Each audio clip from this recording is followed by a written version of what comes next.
तो straight line की equation के कुछ और एस्पेक्ट्स देखते हैं, है ना। जनरल इक्वेशन स्ट्रेट लाइन की इस फॉर्म में अपन लिख सकते हैं ax plus B Y plus C is equal to 0। इस फॉर्म में यदि आपको इक्वेशन दे रखी है तो इसका यदि अपने को स्लोप निकालना है तो स्लोप इंटरसेप्ट फॉर्म में अपन इसको चेंज कर लेंगे। तो किस फॉर्म में लिख सकते हैं इसको, y is equal to minus A upon B X minus C upon A. ठीक है, तो ये चेंज हो गया y is equal to M X plus, मैं यहाँ सी नॉट बोल देता हूँ इस सी से मतलब डिफ्रेंशिएट करने के लिए, ये सी डिफरेंट है। स्लोप इंटरसेप्ट फॉर्म में चेंज हो गया तो इस लाइन की स्लोप जो है वो क्या हो गई, माइनस ए अपॉन बी हो गई। ठीक है, तो यदि ये लाइन है तो इसकी स्लोप क्या आ गई, माइनस ए अपॉन बी, है ना। इस लाइन की जनरल इक्वेशन ये है। ठीक है, अच्छा अब यदि हमको इंटरसेप्ट निकालने हैं तो इसको किस फॉर्म में अपन लिख सकते हैं, X upon minus C upon A plus Y upon minus C by B, ये 1 के बराबर है ना। ये सेम इक्वेशन को इस तरह से मैनिपुलेट करके अपन लिख सकते हैं। तो ये क्या इक्वेशन जो है वो इंटरसेप्ट फॉर्म में हो गई। अच्छा वैसे भी इंटरसेप्ट निकालने के लिए आप ये भी कर सकते हैं भाई, एक्स इंटरसेप्ट निकालने हैं वाई को 0 कर दें, है तो एक्स कितना आ जाएगा, माइनस सी अपॉन ए आ जाएगा। और वाई इंटरसेप्ट निकालने के लिए एक्स को 0 कर दें तो वाई कितना, माइनस सी बाई बी आ जाएगा। ठीक है, वही चीज लिखी हुई है यहाँ पे। तो एक्स इंटरसेप्ट जो है वो क्या आ गया, माइनस सी अपॉन ए और वाई कोऑर्डिनेट 0 है इसका, और ये पॉइंट क्या हो गया 0 माइनस सी अपॉन बी। ठीक है, अच्छा अब एक और इम्पोर्टेंट रिजल्ट निकालते हैं, थोड़ी जगह बना लेते हैं। तो ये इम्पोर्टेंट रिजल्ट है ना, ये बहुत बार रिपीट होगा। तो इसको निकालते हैं, distance of a point from a line. तो कोई एक जनरल पॉइंट यदि अपन ले लें P, इसके कोऑर्डिनेट्स जो हैं वो x1 y1 ले लेते हैं। ठीक है, तो अपने को क्या पता करना है, ये डिस्टेंस है ना, ये डिस्टेंस ऑब्वियसली है ना, ये परपेंडिकुलर होगा। तो ये लाइन जो है वो किन पॉइंट्स पे कट कर रही है, इसको अपन Q और R बोल देते हैं इन दोनों पॉइंट्स को, और इसको S बोल देते हैं। तो अपने को PS पता करना है।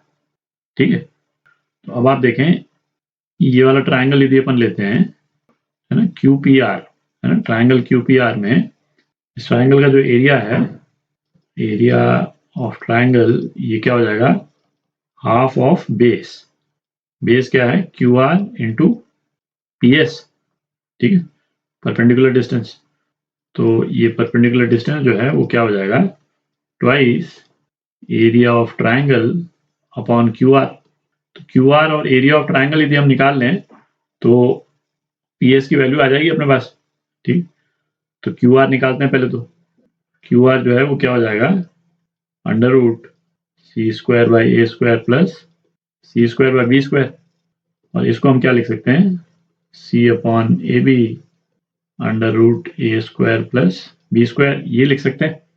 ठीक, अच्छा अब ट्राइंगल का एरिया, सी ट्राइंगल के तीनों वर्टाइसेस अपने को मालूम है, तो इसका एरिया जो है ट्राइंगल का, एरिया ऑफ ट्राइंगल यहाँ मैं लिख लेता हूँ, एरिया ऑफ ट्राइंगल क्या होता था, हाफ इसका डिटर्मिनेंट, है ना, तीनों पॉइंट्स का जो डिटर्मिनेंट जो है वो किस तरह से अपन एक्सप्रेस करते थे, x1 y1 minus C by A 0 0 minus C by B. ठीक है, और इसका मॉड बेसिकली, तो ये क्या हो जाएगा, हाफ है ना 1 into minus C by A multiplied by C square by A B minus 1 into minus C x1 by B plus 1 into x1 into 0 तो 0 हो गया, और ये माइनस और माइनस प्लस हो गए, तो ये cy1 बाय ए, ये हो गया।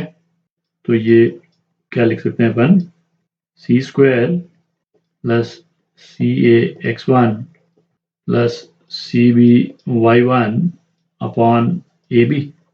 तो ये हो गया आपका एरिया ऑफ ट्राइंगल। अब थोड़ी जगह बना लेते हैं। तो परपेंडिकुलर डिस्टेंस PS निकालने के लिए एरिया QR है ना, दोनों की वैल्यूज आ गई अपने पास में, दोनों को डिवाइड कर देंगे तो क्या आ जाता है, PS जो है वो आ जाता है AX1 plus BY1 plus C upon under root A square plus B square. और जो एरिया अपन लेते हैं तो डिटर्मिनेंट का मॉड लेते हैं, ठीक है। तो ये वाली जो ऊपर जो वैल्यू है ना, इसका भी मॉडुलस लेंगे, मतलब पॉजिटिव वैल्यू लेंगे। इस एक्सप्रेशन की जो भी वैल्यू आती है तो उसको पॉजिटिव वैल्यू के टर्म्स में कन्वर्ट करके लेंगे। तो ये एक बहुत इंपॉर्टेंट रिजल्ट है ना, कई क्वेश्चंस में आएगा, रिपीटेडली आएगा ये, ठीक है। थोड़ी जगह बनाते हैं। अच्छा, ये तो हो गया किसी पॉइंट से परपेंडिकुलर डिस्टेंस किसी लाइन का। यदि हमको लाइन का डिस्टेंस यदि ओरिजिन से पता करना हो तो ये रिलेशन क्या हो जाएगा, ओरिजिन यदि मैं ओ बोल देता हूँ तो ओ एस जो है क्या हो जाएगा, x1 y1 को 0 डाल देंगे अपन, ठीक है। तो ये एक्सप्रेशन हो जाएगा mod C upon under root A square plus B square, है ना। ये भी इंपॉर्टेंट रिजल्ट है। अच्छा, एक और रिजल्ट निकालते हैं। तो दो पैरेलल लाइंस के बीच में डिस्टेंस निकालते हैं। दो पैरेलल लाइंस की इक्वेशन लिखते हैं पहले। तो पहली लाइन जो है A X plus B Y plus C is equal to 0, यदि ये लिखते हैं तो दूसरी लाइन जो इस लाइन के पैरेलल है उसकी इक्वेशन क्या हो जाएगी, तो पैरेलल लाइन है इसका मतलब उसका स्लोप तो सेम ही है। अच्छा, इस वाली लाइन का स्लोप जो है वो क्या होता है, ये अभी अपन ने निकाला था, slope minus A by B. तो जो x और y के जो कोफिशिएंट हैं, स्लोप जो है वही डिसाइड करते हैं। तो यदि स्लोप सेम है तो ए एक्स प्लस बी वाई ये पोर्शन तो सेकंड लाइन का सेम ही रहेगा। चेंज क्या हो जाएगा, इंटरसेप्ट चेंज हो जाएगा, ठीक है। तो पहले वाली लाइन का इंटरसेप्ट यदि c1 अपन बोल देते हैं तो सेकंड लाइन का इंटरसेप्ट c2 बोल सकते हैं अपन, ठीक है। तो ये लाइन जो है यदि इसको फर्स्ट लाइन हम मानते हैं तो इसको c1 कर देते हैं, ये c1 हो जाएगा। तो इसके पैरेलल यदि हम लाइन ड्रॉ करेंगे तो वो किस तरह से शो होगी, तो पैरेलल लाइन को हम इस तरह से डिपिक्ट कर लेंगे, ठीक है। बेसिकली स्लोप सेम है, केवल इसका इंटरसेप्ट चेंज हो गया, ठीक है। अच्छा, अब अपने को क्या निकालना है, ये डिस्टेंस d निकालना है। इन दोनों के बीच में जो परपेंडिकुलर डिस्टेंस है पैरेलल लाइंस के बीच में, है ना, ये d निकालना है। तो अभी अपन ने क्या निकाला, अभी अपन ने निकाला किसी पॉइंट का किसी लाइन से डिस्टेंस, ठीक है। तो अब ये ग्रीन वाली जो लाइन है इस पे ये वाला पॉइंट तो अपने को मालूम ही है, -c1/a और 0, ठीक है। तो इस वाली इक्वेशन को अपन यूज कर सकते हैं, इस वाली इक्वेशन को अपन यूज कर सकते हैं। तो क्या लिख सकते हैं, ये d जो है वो क्या हो जाएगा, न्यूमरेटर में क्या है, जो सेकेंड लाइन की जो इक्वेशन है इसमें x1 और y1 अपन डाल रहे हैं, ठीक है। तो ये क्या हो गया, a x1 कितना है, -c1/a plus b into y1 कितना 0 प्लस c2 इसका mod upon under root A square plus B square, ठीक है। ये टर्म जो है वो कैंसिल आउट हो गए। तो d की क्या वैल्यू आ गई, c2 minus c1 upon under root A square plus B square, और c2 माइनस c1 जो है ये इसका मॉड है। मतलब जो भी पॉजिटिव वैल्यू आएगी इन दोनों के डिफरेंस से उसी को अपन लेंगे, ठीक है। तो ये भी दो पैरेलल लाइंस के बीच में डिस्टेंस, ये भी एक इंपॉर्टेंट रिजल्ट है ना। ये कई प्रॉब्लम्स में, है ना, यूज होगा।